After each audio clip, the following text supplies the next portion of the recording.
Bonjour à tous les amis, c'est Jordan, j'espère que vous allez bien. On se retrouve aujourd'hui pour une vidéo dans laquelle on va parler d'une histoire tout simplement incroyable.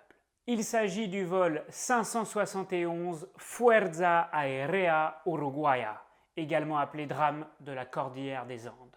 Vous en avez même déjà certainement entendu parler tant ce crash d'avion a fait parler de lui et a fait la une des médias. Il y a même eu plusieurs livres, des documentaires et même 2 films retraçant cette histoire dont vous allez connaître les détails tout de suite.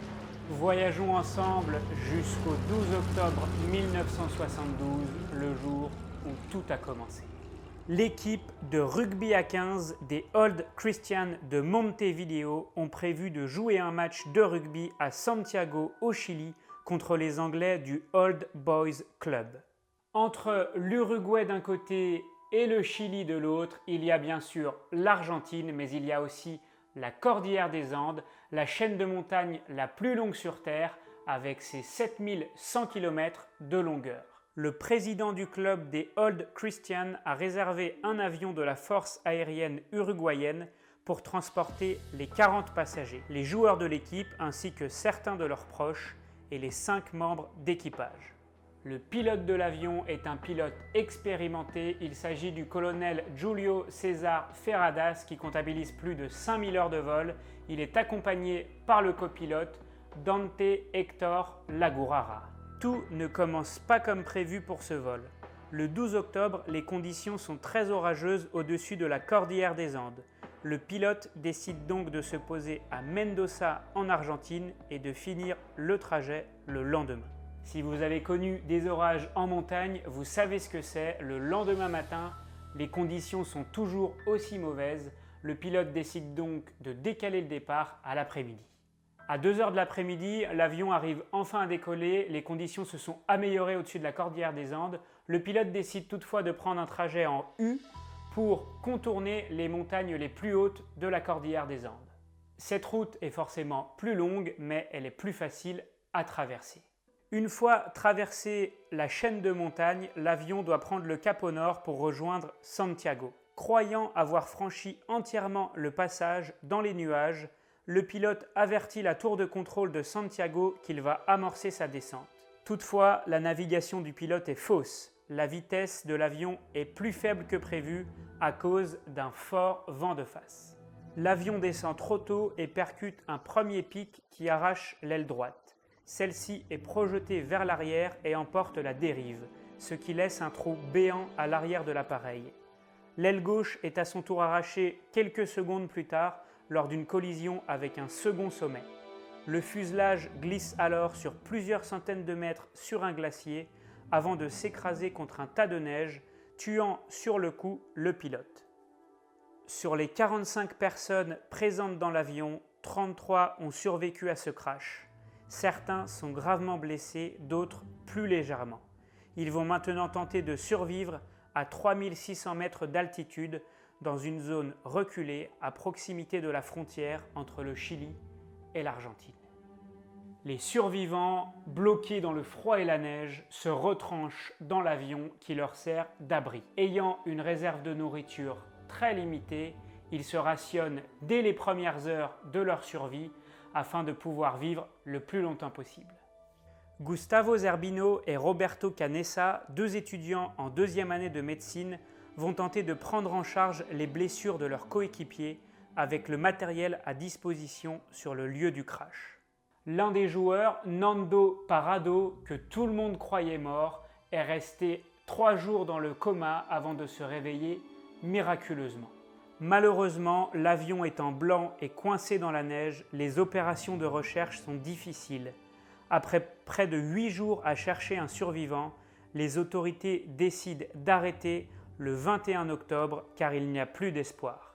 Les survivants sont maintenant livrés à eux-mêmes. La première nuit est un calvaire pour les passagers les plus blessés.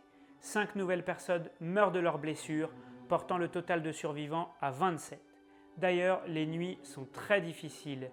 Les températures descendent jusqu'à moins 30 degrés et ils n'ont pas le matériel adapté. Le plus difficile reste à venir pour eux. Après une semaine coincés en montagne, les survivants n'ont plus de nourriture.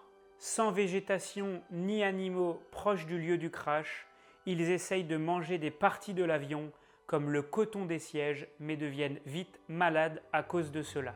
C'est à ce moment-là que Nando Parado annonce à ses collègues qu'il va manger le corps du pilote mort qui a été conservé par le froid. C'est leur dernière solution pour pouvoir survivre dans de telles conditions. Roberto Canessa montre à ses compagnons d'infortune comment découper méthodiquement le corps avec des éclats de hublot ou des lames de rasoir. Après le cadavre du pilote, ils mangent la chair de leur ami mort. Certains survivants se refusent pendant quelques jours à cette pratique avant de se résigner, d'autres refusent tout simplement de faire une telle chose au péril de leur vie. C'est le cas de Numa Turcati qui est décédé après 60 jours de calvaire coincé dans la montagne alors qu'il pesait seulement 25 kg. Le 29 octobre, soit 16 jours après le crash, une avalanche se produit et vient recouvrir la carcasse de l'avion de neige, faisant 8 nouvelles victimes. Le décès de Marcelo Pérez, capitaine de l'équipe et leader désigné par les survivants, et de Liliana Pérez, l'infirmière du groupe, va mettre un coup au moral des survivants. Leur seule chance de survie est maintenant de marcher jusqu'à retrouver la civilisation. Un groupe de 4 décide de partir au beau milieu de la cordillère des Andes. Ils tombent sur l'arrière de l'avion lors de leur marche, ainsi que sur des valises contenant de la nourriture et s'abritent pour la nuit dans cette nouvelle carcasse. Malheureusement, la deuxième nuit va les faire changer d'avis car ils ne sont pas loin de mourir de froid à cause des températures extrêmes. Ils décident donc de revenir sur leurs pas, de prendre les batteries de l'avion pour faire fonctionner une radio qu'ils ont trouvée dans l'avion, mais malheureusement, cela ne fonctionne pas.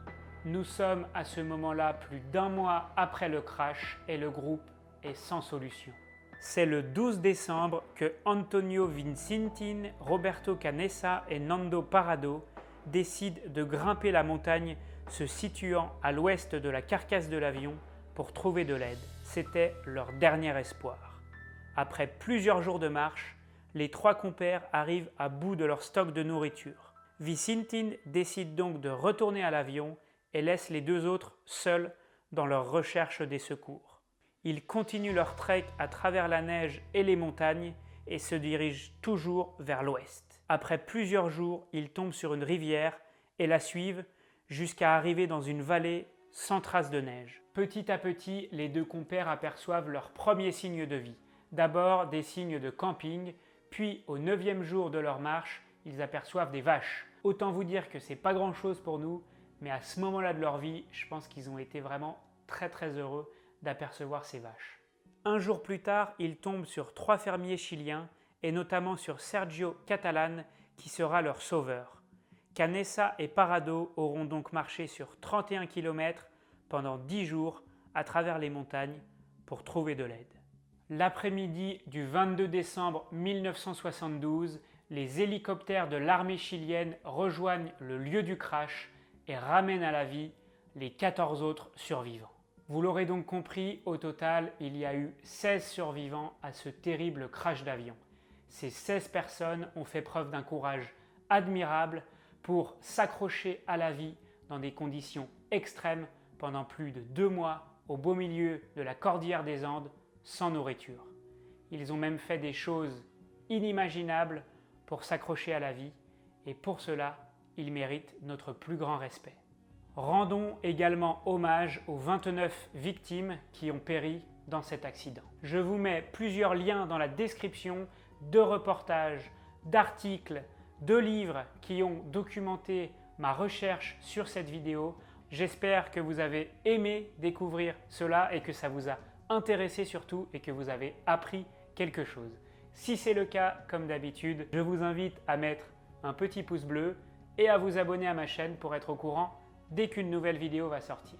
Pour terminer cette vidéo, je vous laisse en images avec les 45 passagers présents dans le vol 571 qui restera comme l'un des événements les plus incroyables de l'histoire de l'aviation.